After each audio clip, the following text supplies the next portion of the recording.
The first sound wasn't a gavel.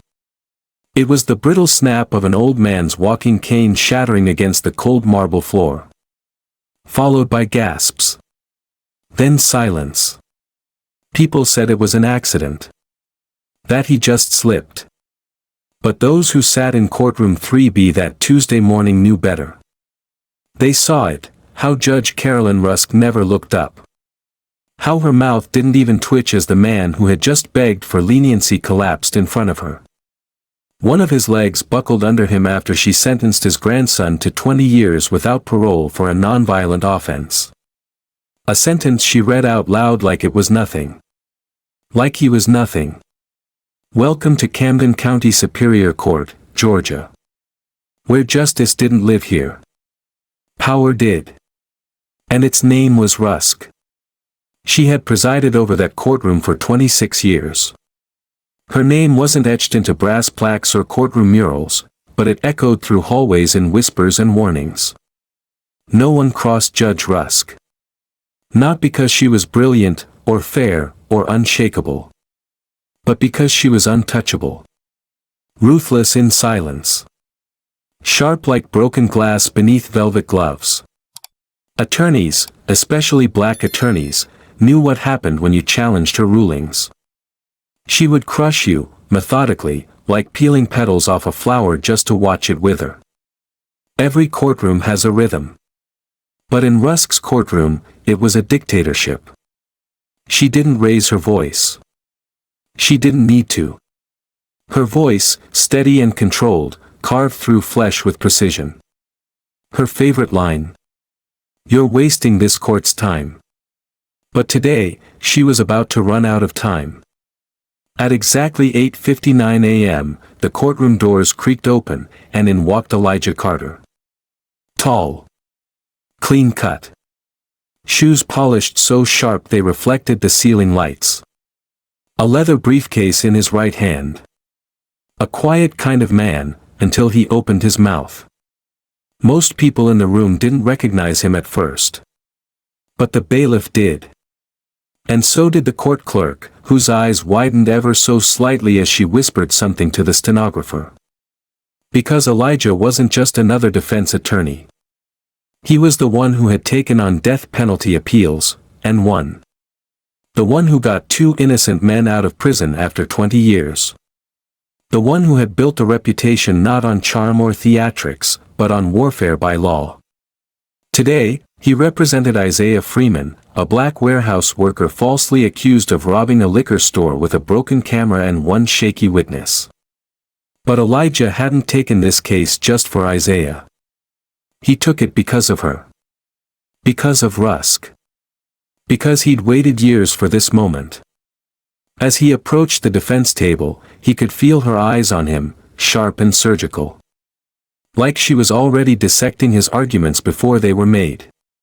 Her lips tightened when she saw his face, and for a moment, Elijah saw it clearly, she hated him already.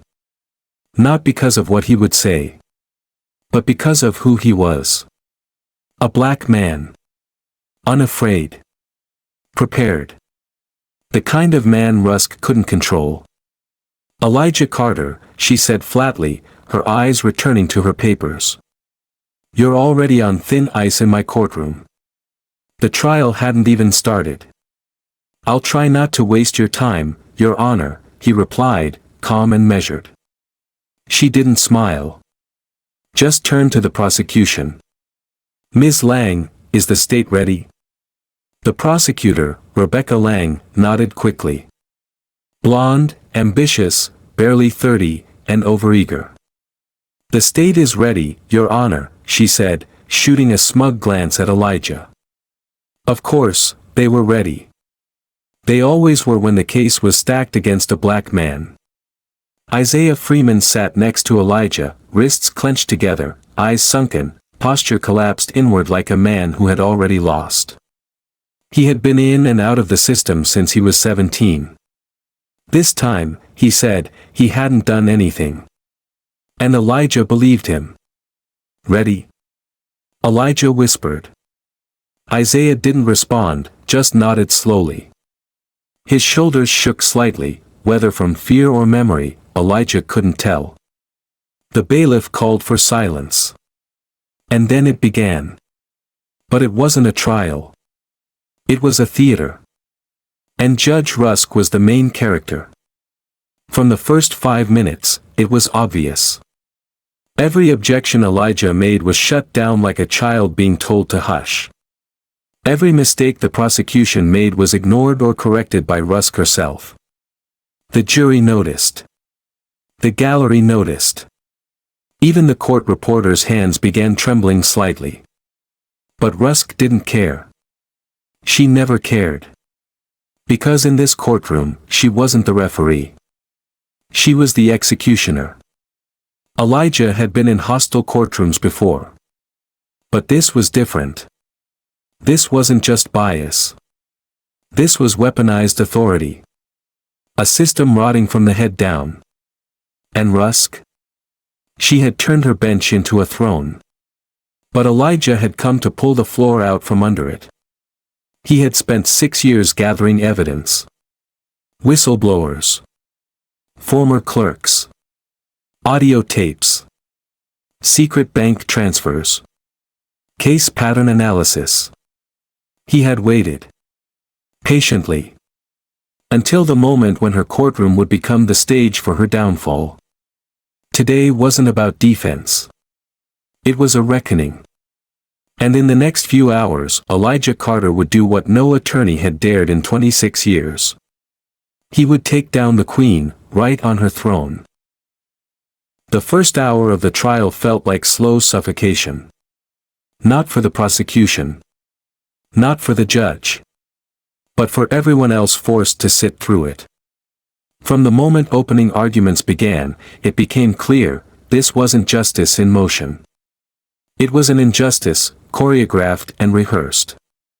A pageant of legal theater where every role had already been cast, and every line already rehearsed, except for the truth. Elijah Carter stood with steady posture at the defense table, but even he could feel the temperature drop with every word the prosecution spoke, and how Judge Rusk leaned in ever so slightly, her hands steepled in that signature pose of authority. It was the posture of a woman who thought she was untouchable. Across the aisle, Rebecca Lang, the young assistant district attorney, radiated the nervous energy of someone overcompensating. She spoke with bravado, her voice amplified by the room's acoustics, trying hard to project confidence. But her words were hollow, each sentence built more on assumption than on fact. Ladies and gentlemen of the jury, Lang began, pacing slightly, what we have here is a clear-cut case. The defendant, Isaiah Freeman, was identified at the scene by an eyewitness. Security footage places a man of his description near the liquor store just minutes before the robbery. Elijah noticed the phrasing. Of his description. Not him. Just, someone who might look like him. Lang went on, oblivious to, or willfully ignoring, the weakness in her narrative. You'll hear from Mr. Thomas, the store clerk, who saw the defendant leaving the area. You'll see the time-stamped footage. And you'll come to one conclusion, that the defendant is guilty. Elijah didn't flinch. He didn't interrupt. Not yet. Because he understood something Lang didn't. Letting them speak was part of the strategy. Letting them build their tower of false certainty, made the fall that much harder. When it was Elijah's turn to speak, he didn't pace. He didn't raise his voice. He simply walked forward, stopped in front of the jury box, and let the silence settle like fog. Then he said, "Ladies and gentlemen, what you're about to witness isn't just a trial. It's a pattern." He let that word linger. A pattern where people like my client, men of color, working men, fathers, brothers, are assumed guilty before they speak a single word. A system where truth is less important than perception. And perception, too often, is poisoned by bias. He turned toward Isaiah, seated with his head low. This man didn't rob anyone. He didn't threaten anyone. He's been accused based on shaky memory, faulty footage, and a system that already decided he was guilty, the moment they saw his face. Judge Rusk cleared her throat. "Mr. Carter. Stick to the facts." "I am, Your Honor," he replied without looking at her. And then he returned to his seat. The battle had begun. It didn't take long for the courtroom to feel like a battlefield. The first witness was called, Mr. Richard Thomas, the elderly liquor store clerk. He shuffled to the stand, glasses thick, hands trembling slightly. He seemed nervous. His voice wavered when he was sworn in. "Mr. Thomas," Lang began, "can you tell the court what you saw that evening?" The man nodded slowly. "It was around 10 p.m. A man came in. Looked around. I thought something was off. Then I heard shouting from outside. And the register, the other clerk had it open and then the man ran." "Was that man the defendant?" she asked, gesturing toward Isaiah. Mr. Thomas hesitated. "I think so. He looked like him." Elijah leaned forward slightly. "Just to clarify," Lang pressed, "you believe the man you saw that night was the defendant?" "Yes," Mr. Thomas answered. But his tone betrayed his words. It was filled with doubt. Elijah stood. "Objection, Your Honor." The witness said, "I think so. That's not a definitive identification." "Overruled," Judge Rusk snapped. He expected that. He noted it. He let the moment breathe, then sat back down. Lang moved on quickly, sensing the fragility of her witness. After a few more unconvincing questions, she gave up the stand. Now it was Elijah's turn. He walked up slowly, pausing beside the jury box, then pivoted to face Mr. Thomas. "Mr. Thomas," he began, "how far away were you from the man you saw?" "I don't know. Maybe 15 feet. "And what was the lighting like?" "Dim, one of the bulbs near the door was out." "Were you wearing your glasses?" "Yes, but..." "Have you ever seen my client before that night?" "No." "Have you seen other men who look similar to him?" Mr. Thomas looked uncomfortable. "Yes. I mean, maybe." "So is it possible," Elijah asked gently, "that the man you saw simply resembled my client, but was not him?" Before Mr. Thomas could answer, Rusk's voice cut through like a whip. "Mr. Carter. Move on." "With respect, Your Honor," Elijah said calmly, "the witness hasn't finished answering." "I said move on," she repeated, ice in her tone. Elijah tilted his head slightly. "For the record, Your Honor, I'm noting that the court is preventing a key clarification of witness testimony." Rusk's lips thinned. "Noted. Now sit down." The tension in the room was thick. The jury began shifting. Not all at once, but enough. A shared discomfort. A collective unease that grew with every interruption, every biased ruling. Lang's next witness was a crime scene technician, who testified about the lack of fingerprints on the cash register. Was there any physical evidence tying Mr. Freeman to the scene? Elijah asked on the cross. No, the technician admitted. There were no fingerprints, DNA, or personal belongings recovered. Thank you, Elijah said, and returned to his seat without another word.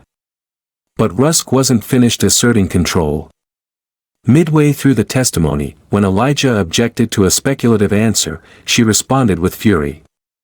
Mr. Carter, she snapped, you're testing my patience. I'm advocating for my client, Your Honor. Do it within the bounds of my courtroom, she barked. Does that include ignoring the law? He said, quietly, but audibly. The air seemed to vanish from the room. Rusk's gavel slammed down. That's enough. One more word, and I will hold you in contempt. Elijah didn't blink. Understood, he said. But his voice was calm. Controlled. Inside, though, he felt the fire building. She was unraveling.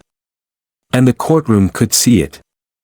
When the jury was excused for a short break, Elijah remained seated. Isaiah turned to him, whispering, "She's railroading me, man. I can feel it." Elijah met his gaze. "She's doing worse than that. But let her keep going. She's exposing herself. What do we do?" "We wait," Elijah said, fingers brushing the edge of his briefcase. "And then, we shift the ground beneath her feet." Judge Rusk returned after recess with her usual cold efficiency.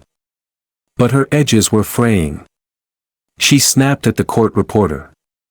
Rolled her eyes when a defense motion was filed. And when Elijah raised a procedural objection to a line of questioning that violated pretrial agreements, she dismissed it with a wave of her hand. "The objection is overruled," she said. "Let's move this circus along." Elijah stood. "Your Honor, the prosecution is introducing a witness not listed on the pretrial disclosure." "Then object during cross-examination." "We're proceeding." He paused. "This is a violation of the Sixth Amendment right to confront all evidence presented. If the defense wasn't notified, it cannot prepare."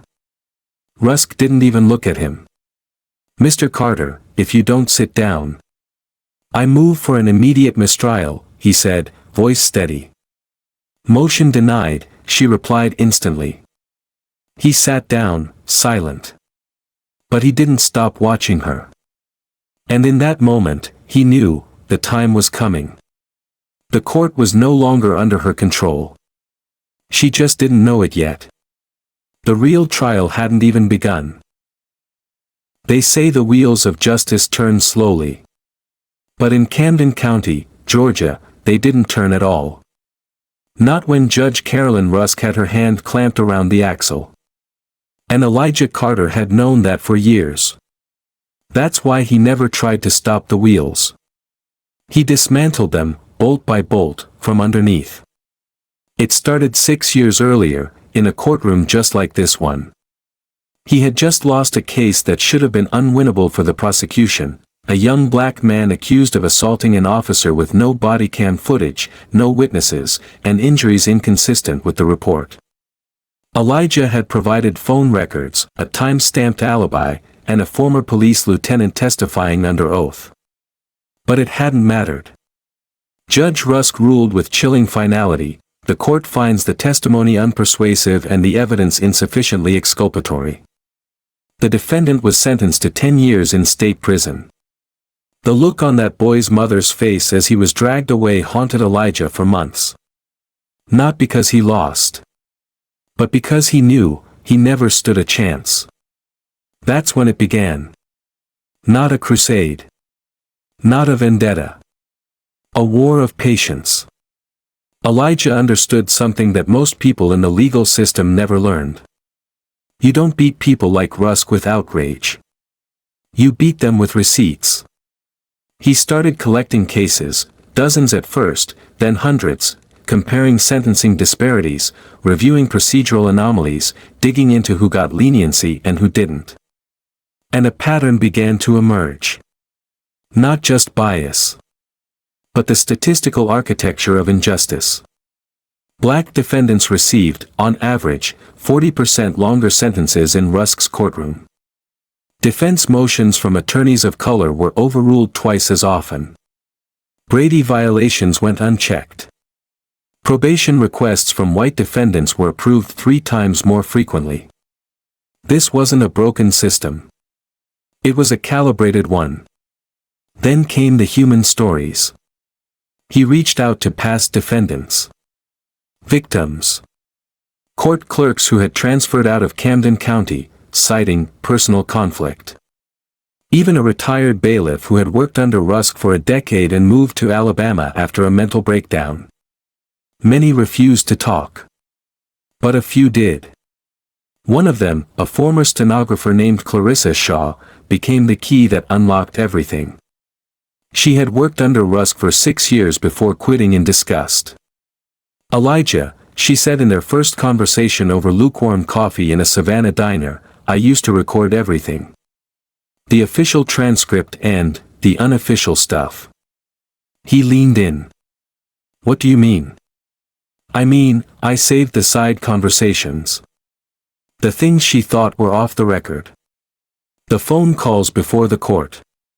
The instructions she gave prosecutors under her breath." Elijah blinked. "You're saying?" "I have the audio," she said, eyes sharp. "All of it." It took another 18 months to go through those recordings. Elijah worked nights and weekends. Alone. Headphones on. Listening to tapes of a judge playing puppet master. There were recordings of Rusk telling prosecutors exactly how to handle defense objections. Instructions to stall long enough so certain witnesses couldn't appear. Comments like, "He's got that look, juries don't trust that." And worse, conversations about payments. Donations to a local development project Rusk oversaw. Kickbacks disguised as philanthropy. Every time Elijah found a clip, he cataloged it. Cross-referenced names. Built a timeline. He didn't leak it. Didn't call the press. Because he knew something else. Powerful people don't fall from the noise. They fall from evidence. His apartment turned into a war room. Walls lined with court documents, transcripts, and maps of connections. A spreadsheet he called the ledger with 248 rows, each one a life altered, manipulated, or crushed in Rusk's courtroom. And through it all, he said nothing. He kept showing up to work. Taking cases. Arguing appeals. Smiling at bar association meetings, where Rusk sat like a queen among pawns. Letting her think he'd moved on. But every move she made, every biased ruling she gave, he archived it. And the deeper he dug, the more dangerous it became. In his third year of investigation, someone followed him home. No badge. No conversation. Just a dark sedan parked across the street for 3 nights in a row. He changed his routine. Switched phone providers. Started encrypting all his files. He told no one. Not his colleagues. Not even his sister, who managed his office admin. Because this wasn't about paranoia. It was about preparing for war. And the final weapon came unexpectedly. A whistleblower from Camden Regional Bank contacted him anonymously. The email was simple. "You're looking for Rusk. I can show you how she hides the money." They met in the back room of an empty community center. The man, middle-aged, glasses, wearing a baseball cap, laid down a USB stick and said one sentence before walking away. "Check the land trust in Honduras." What Elijah found stunned even him. Rusk had created a shell charity under her sister's name, a land conservation nonprofit with no staff, no website, and no public filings, except one. A $270,000 donation from a law firm that had won every land dispute case in her courtroom for the last 5 years. The connections were too clean. Too damning. He now had a motive. He had a method. And he had leverage. But Elijah didn't move too soon. He waited. And when Isaiah Freeman was arrested 6 months later for a crime he didn't commit. When Elijah saw that the case had landed in Rusk's courtroom. He knew. This was it. The moment he had built toward for nearly a decade. He would expose her. In front of the very walls that protected her for 26 years. With the same rules she had twisted to serve herself. As he stood at the defense table now, watching Rusk's micro-expressions, the flick of her eyebrow, the tightness of her jaw, he could tell. She didn't know. She still thought this was just another trial. Just another black man she could dismiss. Just another defense attorney she could humiliate. And that, Elijah realized, was her final mistake. In his briefcase was a sealed federal affidavit. Inside it, documentation of years of bribery, procedural abuse, financial fraud, and violations of federal civil rights law. Filed. Accepted. Processed. And waiting. Just waiting.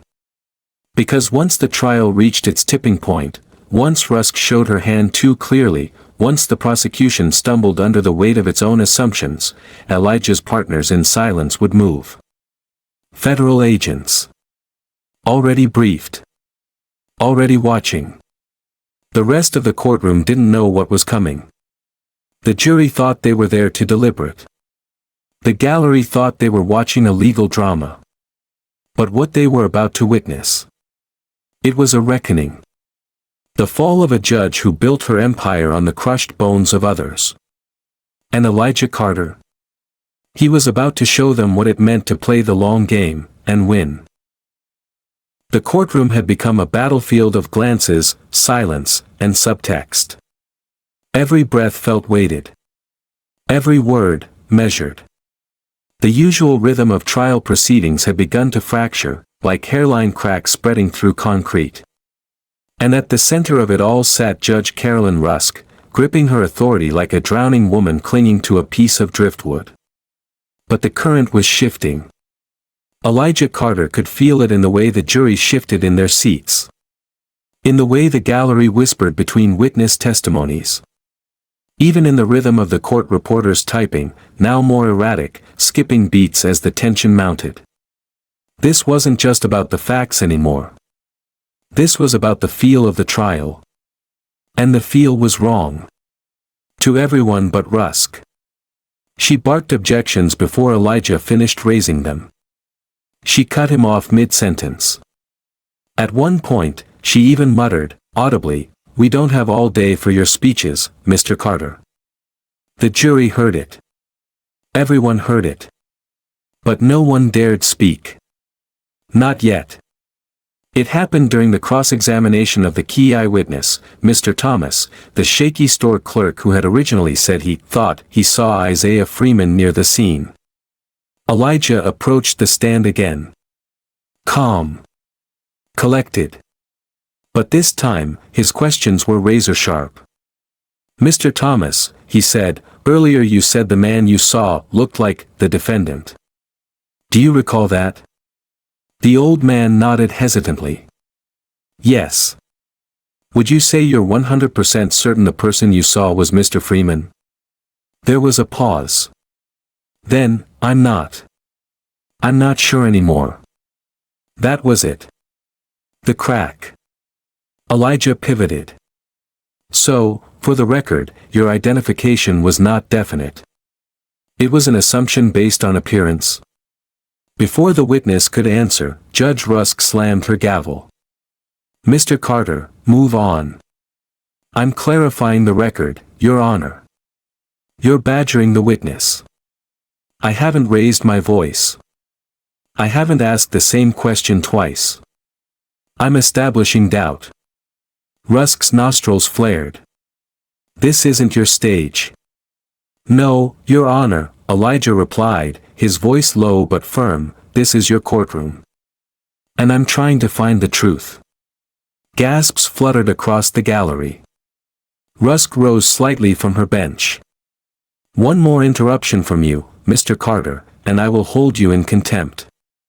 Elijah didn't flinch. But his silence was louder than any protest. He had what he needed. Back at the defense table, Isaiah leaned in. "She's gonna bury me, man," he whispered. Elijah didn't answer right away. His eyes remained fixed on the bench. Then he said, quietly, "No. She's gonna bury herself." That afternoon, the prosecution tried to introduce surprise evidence, a grainy security photo supposedly showing Isaiah's outline near the liquor store entrance. It wasn't submitted in discovery. It wasn't time-stamped. And it wasn't authentic. Elijah stood immediately. Objection. This evidence was not disclosed to the defense, which constitutes a violation of Brady v. Maryland. Lang tried to intervene.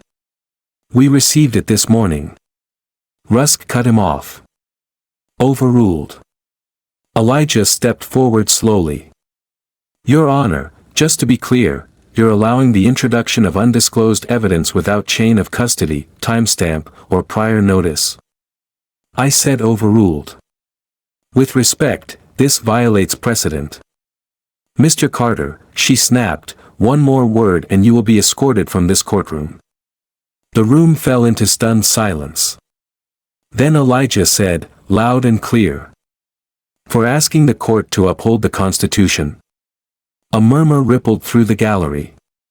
One juror looked straight at the judge, then away. Rusk slammed the gavel again. "Enough. Bailiff, remove Mr. Carter from the courtroom." The bailiff hesitated. A flicker of disbelief in his eyes. This was not standard. Not a procedure. Not even legal. Elijah didn't move. He raised his voice, not to argue, but to speak into the stillness now gripping the room. "I move for an immediate mistrial due to judicial misconduct, denial of due process, and obstruction of defense rights." And then, he slid a sealed envelope across the table to the bailiff. "Please deliver this to the U.S. Attorney's Office. It contains an affidavit regarding this court's long-standing pattern of unethical conduct." The room froze. Even Rusk went quiet. For the first time in the trial, her face betrayed something real. Fear. Just a flicker. She stood, fists clenched. "Mr. Carter, if this is some kind of stunt." But Elijah wasn't looking at her anymore. He was looking at the jury. Because they had seen it. The abuse. The arrogance. The bias. The lie. And even if she still wore the robe, she had lost the room. Minutes later, as the court went into recess, reporters swarmed the hallway. They had caught every moment. Social media was already exploding. A video from someone in the gallery had been uploaded with the caption, "Black attorney calls out racist judge live in court. You won't believe what happens next." Back in chambers, Rusk's hands trembled. She made calls. To the DA's office. To her clerk. To the circuit court administrator. But she could feel it, the control slipping away. And what didn't she know? Was it that Elijah hadn't come to this trial alone?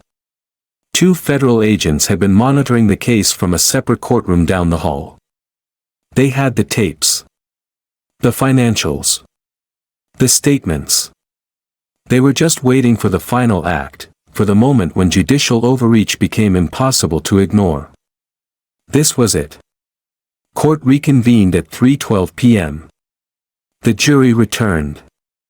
Rusk sat straighter, her expression blank, fingers interlaced. "Mr. Calloway," she said to the prosecutor, "you may call your next witness." But Calloway looked uneasy. He glanced at Elijah, then at the jury, then at the gallery behind him. "Actually, the state requests a recess." Rusk stiffened. "On what grounds?" Calloway hesitated. "There's been a development." "What development?" Just then, the doors of the courtroom opened.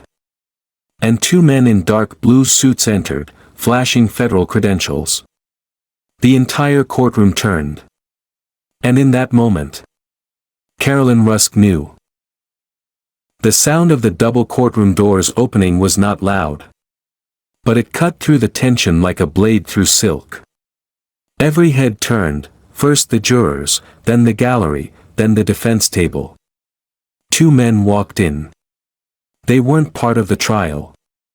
They wore no robes or badges of the local courthouse. Their navy suits were crisp. Federal. Their steps, precise. Purposeful. As if each motion had been rehearsed, not for theater, but for consequence. One carried a leather folder. The other, a badge. And at that moment, time stopped, not metaphorically, but viscerally. The room didn't breathe. Even the ceiling fans above seemed to hesitate. Judge Carolyn Rusk blinked twice, processing what her brain didn't want to accept. Her posture faltered, not visibly to the untrained eye, but to Elijah Carter, it was unmistakable. Her fingers tightened on the edge of her bench, her jaw clenched a fraction too long, her mouth opened slightly before closing again. "What is the meaning of this?" she asked, her voice unnaturally sharp. The taller of the two agents approached the bench, flashing his identification without ceremony. His voice was calm but imbued with an unmistakable authority. "Judge Carolyn Rusk, we need to speak with you. Privately." The courtroom buzzed. A wave of whispers surged and broke like surf against a cliff. "I am in the middle of a trial," Rusk replied coldly, clearly trying to regain the upper hand, her authority. The agent didn't flinch. "This can't wait." Elijah sat completely still at the defense table, hands folded, eyes forward. He wasn't smiling. There was no smugness. Only stillness. As if the culmination of 6 years had settled in his bones. "This is highly inappropriate," Rusk snapped. "Whatever this is, it will have to wait." The shorter agent stepped forward, voice firm but neutral. "This is a matter of federal interest. It involves multiple charges filed with the Department of Justice. We have a warrant for your arrest." Gasps erupted. The gallery broke into stunned chaos, some people frozen, others covering their mouths, others leaning forward as if proximity would clarify what they had just heard. The bailiff didn't move. The jurors looked to one another for permission to feel disbelief. At the prosecution table, Rebecca Lang stood halfway, speechless. "No," Rusk said, voice low now. But not in defiance. In disbelief. As if the very fabric of her courtroom had been torn in half. Elijah finally looked up. She saw him then. Saw him, not as an adversary, not even as an attorney, but as something far more dangerous. A man who had been patient. A man who had known this day would come. "You," she whispered. Her voice was barely audible. But the weight in it was unmistakable. It wasn't just recognition. It was terror. Elijah stood slowly, smoothing the lapels of his suit. "You once told me this court doesn't tolerate theatrics," he said, his voice calm. "I agree." He stepped forward slightly, but not too close. Not to gloat. To mark the moment. "I believe, Your Honor," he said, eyes level with hers, "you just denied my motion for a mistrial. But it seems this trial is no longer your concern." The federal agent handed the folded paper to the bailiff, who finally moved, taking it with a trembling hand. Rusk remained seated, rigid, unmoving. She had sentenced countless men and women from that chair. Sent down fathers, mothers, sons, many of whom never deserved to be caged. She had dismissed truth as an inconvenience. Had ruled over people's fates like a queen issuing decrees. For decades, the bench had been her fortress, her weapon. Now it was her cage. Judge Carolyn Rusk, the lead agent began, reading clearly, "You are under arrest for violations of federal civil rights statutes, judicial misconduct, bribery, obstruction of justice, and abuse of power under Title 18 of the U.S. Code." She shook her head slowly, as though denial might create a different outcome. "This is outrageous," she said. But her voice cracked. "No, ma'am," the agent said plainly. "This is overdue." The courtroom was silent again, but not out of fear. The silence now was thick with something else. Relief. Like a held breath finally released. The click of the handcuffs echoed unnaturally loud when they snapped shut around Rusk's wrists. Elijah didn't look away. Neither did Isaiah. In the gallery, a woman in a green headwrap whispered, thank God, as tears welled in her eyes. No one moved to stop the agents as they led Rusk down the steps. Her once regal posture began to bend under the weight of consequence. Her arms were behind her. Her hands are no longer free. The same bailiff who had once bowed to her every whim now held the courtroom door open as if for any other defendant. It was humiliating. But it was also just. As the doors swung closed behind her, sealing her fate, the courtroom remained frozen. Isaiah leaned forward, his voice barely audible. "She's gone." Elijah nodded once. "She is." There was no applause. No shouting. But something shifted. The very air had changed. It was no longer her courtroom. Minutes passed before the new judge, an older black man named Harold Bell, hurried in from a neighboring courtroom, took his place at the bench. He carried none of the theatrics. Just quiet gravity. When he spoke, his voice was calm. "We will resume proceedings in a moment." Elijah stood. He spoke without hesitation. "Your Honor, in light of the recent arrest of Judge Rusk, the defense moves for an immediate dismissal of all charges against my client, Isaiah Freeman, because the trial was irreparably compromised by judicial misconduct, bias, and civil rights violations." A pause. Not out of uncertainty, but consideration. Judge Bell folded his hands and looked over the courtroom. At the jurors. The prosecution. Then at Isaiah. "What happened here today," he said slowly, "does not just concern this defendant. It concerns this institution. And it must be addressed." He turned to the prosecution table. "Does the state have an objection?" Rebecca Lang's hands trembled over her notepad. She didn't look up. Her mouth opened, but nothing came out. Finally, she shook her head. "No objection, Your Honor." The courtroom held its breath. Then, with a single sentence, justice shifted. "The charges against Mr. Freeman are hereby dismissed.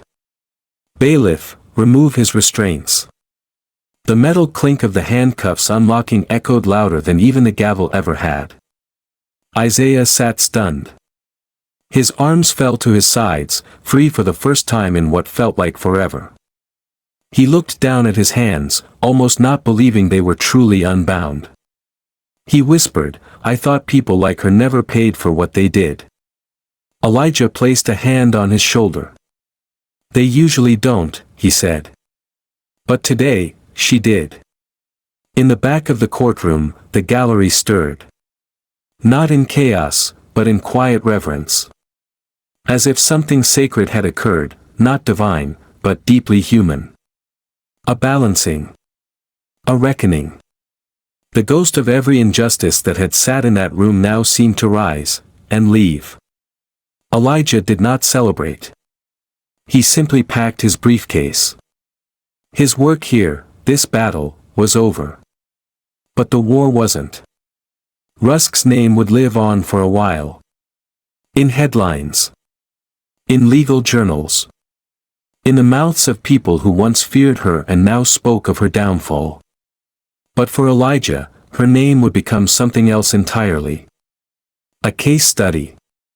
A symbol of how absolute power, when left unchecked, inevitably folds in on itself. And as he walked out of that courtroom, Isaiah at his side, Elijah Carter knew this truth. Justice doesn't roar. It whispers. And when you're quiet enough, you can hear it beginning. The room didn't breathe for a full minute. After the click of the handcuffs and the echo of the doors slamming shut behind Judge Carolyn Rusk, the courtroom fell into a silence so thick it almost hurt. Not the kind of silence that came from confusion or disbelief, but something older, deeper. The kind of silence that followed thunder. Even Judge Harold Bell, new to the room but not to its weight, didn't speak right away. He sat there for a moment, letting the dust settle from what had just taken place. Everyone else was frozen in a strange stillness, like they were collectively waiting to see whether this was real. As if someone would call out, "Scene," and remind them it was all just an elaborate performance. But no one did. Because it wasn't. It was over. She was gone. And her courtroom had become something else entirely. Elijah Carter exhaled slowly, the breath leaving his chest like it had been waiting there for years. He closed his eyes for a moment, just one. Not to celebrate, there was no celebration in him, but to feel the shift. The transition. The end of one long battle. His fingers, clenched for most of the trial, finally loosened over the edge of the defense table. When he opened his eyes, Isaiah Freeman was staring at him, not with triumph, but with the disbelief of a man who had been caged too long to fully recognize freedom. His wrists were bare now. The metal had been removed, but the impressions were still visible, red lines pressed deep into his skin like a story the flesh wasn't ready to forget. "I don't even know what to say," Isaiah murmured, barely above a whisper. His voice trembled, cracked, like someone trying to speak through years of swallowed truth. "You don't have to say anything," Elijah said, his voice low and grounded. "For once, the system spoke for you." Across the room, Rebecca Lang, who had stood so confidently that morning, sat slouched at the prosecution table. Her face was a map of unraveling. The woman who had once radiated ambition now looked like someone who just watched a lighthouse collapse in front of her. In her hand was a legal pad filled with notes she would never use again. The names, the questions, the assumptions, all irrelevant now. She didn't tear the page, didn't move. Just sat there, staring down, as if unsure how to navigate a world where Rusk didn't rule the bench.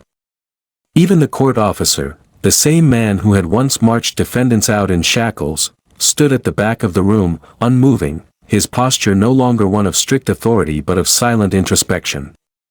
He had opened the door for Rusk on her way out, as was protocol. But the symbolism wasn't lost on him, nor on anyone else. The gallery stirred softly. Conversations emerged like slow ripples in a still lake. Whispers turned to quiet exchanges. A woman dabbed her eyes. A man held his chest, his breathing uneven. A journalist's pen scratched furiously against paper. A few others just stared at the now empty bench, as though afraid to blink and lose the gravity of the moment. But something else was happening, quietly, invisibly. A shift. The air had changed. The weight that had pressed down on the room for more than 2 decades had lifted. Not completely, not yet. But something sacred had been restored. Not trust. Not justice. But the possibility. Judge Bell cleared his throat. The sound was deliberate, measured, not dramatic. His voice, when it came, was firm but soft. "This courtroom has seen many things," he said. "But what we've witnessed today was not just the arrest of a judge. It was the rupture of a lie." He paused, scanning the room. For too long, decorum has been used as a shield for corruption.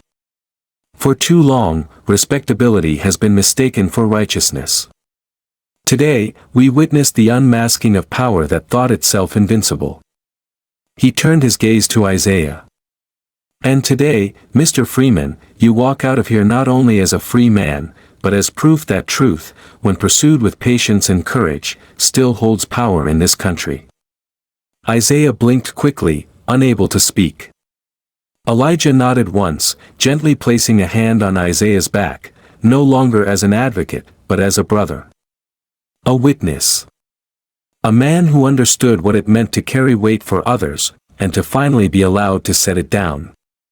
Outside, the courthouse steps had already begun to fill with media. Cameras pointed at the doors. Microphones waited. Headlines were being written in real time. Words like shocking, historic, and unprecedented had already been tweeted and posted and circulated. But Elijah didn't rush to meet them. He sat in the hallway outside courtroom 3B, his elbows on his knees, eyes cast downward. He didn't feel like a hero. didn't feel like a conqueror. He felt tired.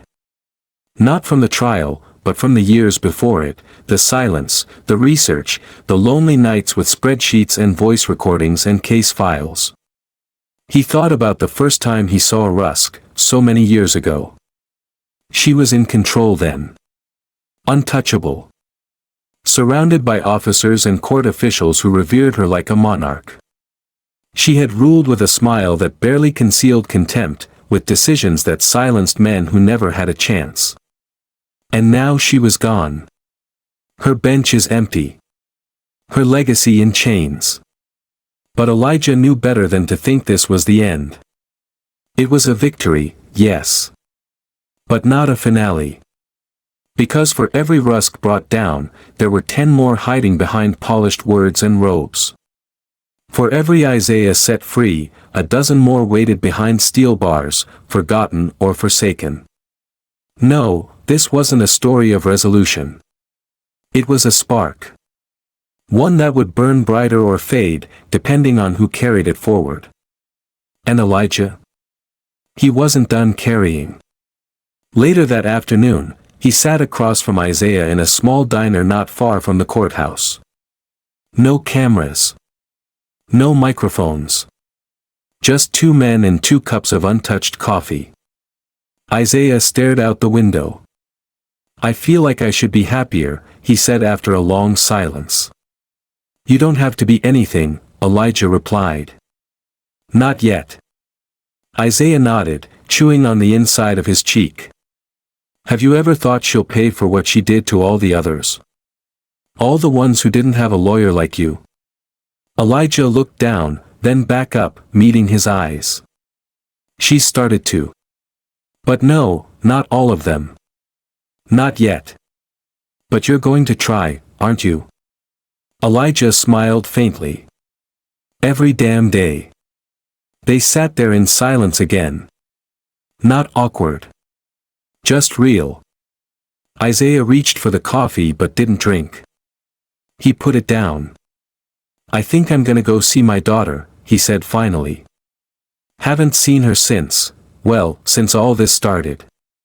Elijah nodded. "You should." And with that, Isaiah stood. His movements were uncertain, like someone walking out of a dream. He paused near the door.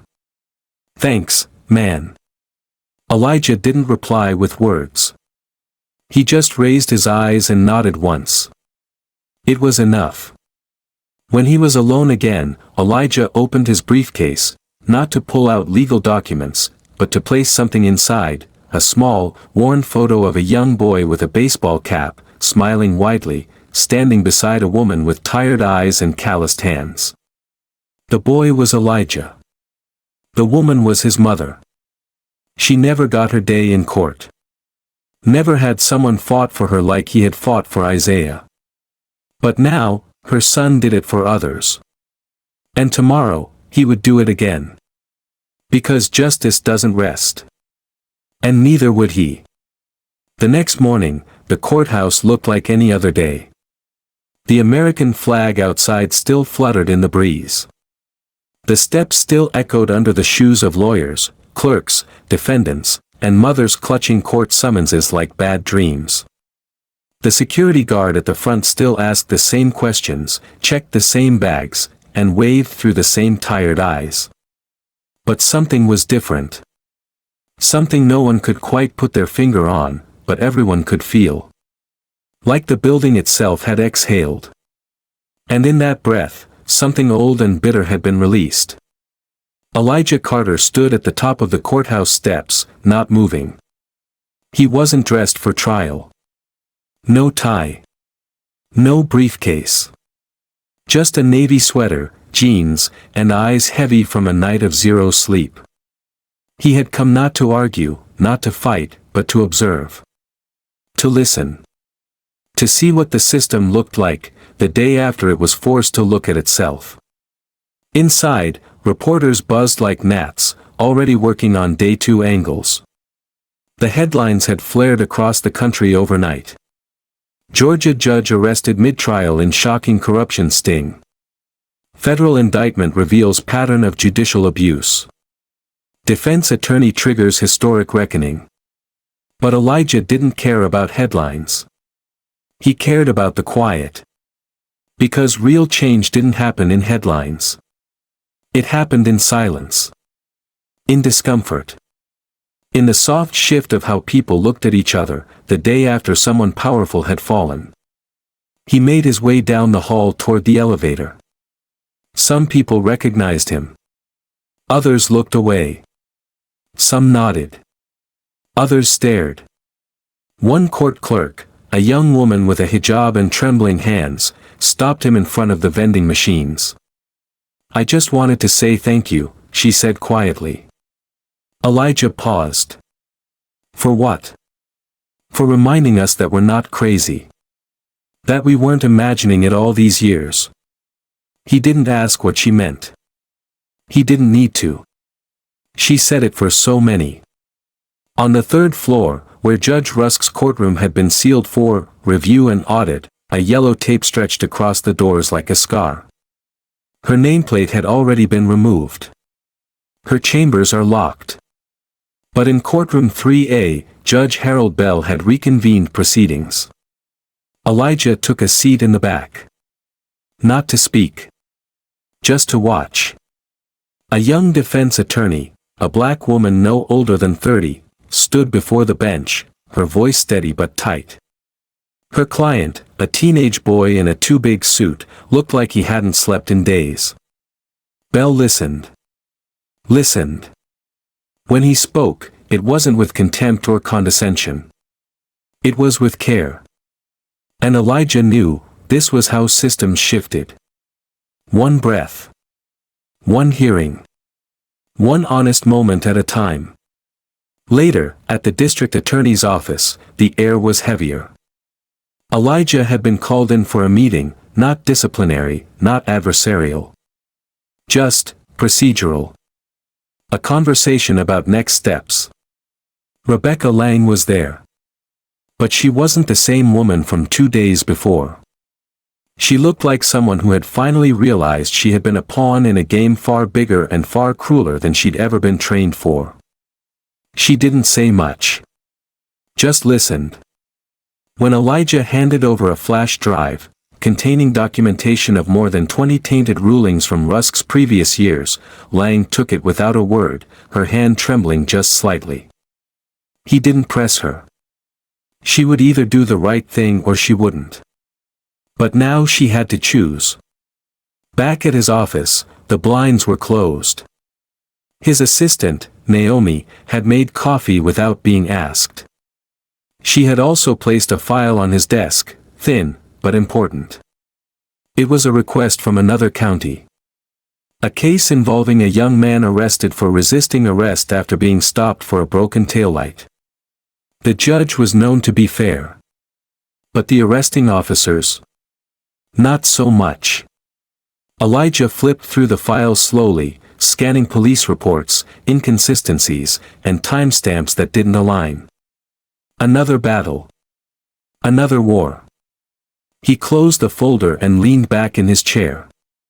The weariness wasn't just physical. It was soul deep. Because while the world was celebrating a judge in cuffs, Elijah knew better. Rusk was the face. But she wasn't the system. She was just its reflection. His phone buzzed once. A message from an anonymous number. It read, "You made a lot of people nervous. Be careful where you walk." He didn't react. Just deleted the message and turned off the phone. This wasn't the first threat. Wouldn't be the last. Justice, he had learned, came with a price. And in a system where silence protected power, truth was dangerous.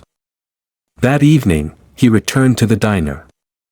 The same place he had sat with Isaiah the night before. The same booth. Same worn table. Same laminated menus with peeling edges. This time, he sat alone. And wrote. Not briefs. Not motions. But a letter. To no one in particular. To the ones still waiting for justice. To the ones who'd stopped believing in it. He wrote about the weight of patience. The fury of quiet.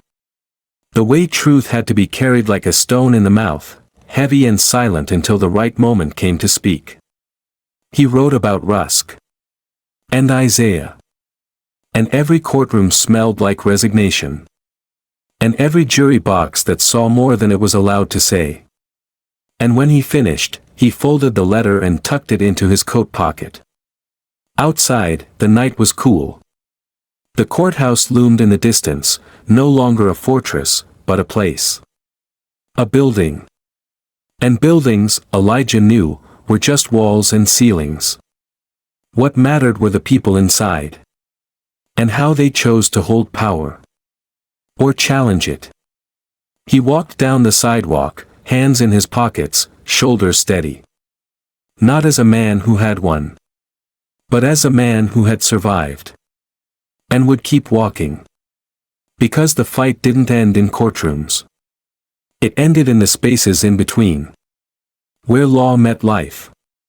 And people remembered that justice wasn't a statue holding scales. It was a choice. One we make every day. 3 weeks later, the courtroom was nearly empty. No media. No murmurs. No federal agents. Just light. Golden light from the afternoon sun poured through the tall glass windows, spilling onto the once shadowed floor of courtroom 3B. The same courtroom where Judge Carolyn Rusk had once ruled like an empress. The same room where she had fallen, not with screams or scandal, but with the click of a handcuff and the sound of truth finally, mercifully, taking the bench. The walls were the same, but the silence was different now. It wasn't heavy. It was hopeful. Elijah Carter stood in the back of the room, watching as a nervous young attorney helped a client find his seat. A judge, one he didn't know by name, but knew by presence, offered a gentle nod to both parties. No harsh tone. No cold indifference. Just the sound of a court doing what it was meant to do, listen. Elijah didn't stay long. He had come only to see it. To witness that the work had not been for nothing. That the reckoning had left something behind, not destruction, but space. Space for something better to grow. Outside, spring had arrived in full. Trees bloomed along the sidewalks, their branches filled with white blossoms that danced gently in the wind. There was a stillness to the air, but it wasn't stagnant. It was alive. The kind of quiet that felt like the pause before a great movement. The kind of quiet that follows the first step forward. Elijah walked slowly. Not because he was tired, though he was, but because he was remembering. The names. The faces. The cases that hadn't made headlines. The clients who had been swallowed by the silence. The courtrooms that never listened. The verdicts that had felt like executions. He remembered his mother's voice, calm and strong, as she told him, long ago, that justice wasn't something you found. It was something you made. At a small church down the block, they were setting up folding chairs for a community legal workshop Elijah had helped organize years earlier. It had started with 5 people in a church basement. Now, it was monthly. Dozens came, some for advice, others just to feel less alone. He walked in and was met with smiles. A high school teacher wanted to know what to say when her student was stopped and searched without cause. A single father asked about how to expunge a charge from years ago that still haunted job applications. A grandmother wanted to talk about her grandson's hearing. Nothing urgent. Nothing explosive. Just questions. And he answered one by one. Because that's where justice lived, too. Not just in dramatic takedowns or viral moments. But in folding chairs. In flyers stapled to light poles. In whispered prayers over court summonses and quiet relief in church basements. Later, as the chairs were being stacked, a teenage girl approached him, holding a notebook close to her chest. "Are you Mr. Carter?" she asked. He nodded. "I want to be like you one day," she said, almost too fast. "I mean, not the courtroom stuff." "Well, maybe. But more like, how you never gave up." He looked at her. Looked at her. She couldn't have been older than 16. Too young to have known what it meant to feel powerless for so long, but old enough to have seen its effects in her family, her neighborhood, her world. "What makes you say that?" he asked. "Because everyone talks about how you exposed that judge," she said. "But I read what you said afterward. You said this wasn't about taking someone down. It was about building something better." He smiled gently. "It still is." She hesitated, then opened her notebook and showed him a drawing. It was of a courtroom, but not one ruled by fear. It was warm. Open. The scales of justice weren't rusted or broken. They were balanced. "I drew it after your case," she said shyly. "I hope it's real someday." Elijah took the notebook and held it for a moment longer than necessary. "It already is," he said. "Because you imagined it." That night, Elijah sat on his front porch. He looked out over the street, quiet now, bathed in soft lamplight. Cars passed slowly. Somewhere in the distance, a child laughed. And he thought, justice is not a destination. It's a choice. A daily one. To show up. To speak out. To refuse to look away. To build the world not as but as it could be. And then he stood, went inside, and picked up the file for a new case. A different client. A different fight. But the same reason. Because there was always someone waiting for a voice to speak on their behalf. Always someone still in the system Rusk helped shape. And the only way forward was through. This story is not just about Elijah Carter. Or Isaiah Freeman. Or even Carolyn Rusk. It's about us. All of us. It's about how silence can be as violent as corruption. About how institutions don't change by themselves, we change them. With persistence. With action. With hope that dares to become reality. So if you're reading this, don't just remember this story. Live it. In your courtroom. In your classroom. In your city hall or community center, or kitchen table. Speak when it's uncomfortable. Stand when you're scared. Believe, even when the world tries to teach you not to. Because justice is not the end. It's just the beginning. In a world where power is often abused and justice can be clouded by silence and bias, the story of Elijah Carter is more than a courtroom victory, it's a powerful lesson in resilience, truth, and moral courage. It reminds us that justice doesn't always roar. Sometimes it whispers through quiet acts of defiance, years of patience, and an unwavering belief in what is right. Whether you're a student, a teacher, a parent, or simply someone navigating the complexities of life, you have the power to make a difference. Ask questions. Pay attention. And when the time comes, speak up. True change doesn't begin in courtrooms, it begins with people like you who believe that fairness is worth fighting for. Elijah's story teaches us that even in the darkest corners of broken systems, light can break through when one person decides not to back down. If this message resonates with you, if you believe in a more just, compassionate world, don't let the story end here. Like the video, share it with someone who needs to hear it, and subscribe to the channel to keep these stories alive. Because together, we're not just witnessing justice, we're building it. One voice. One story.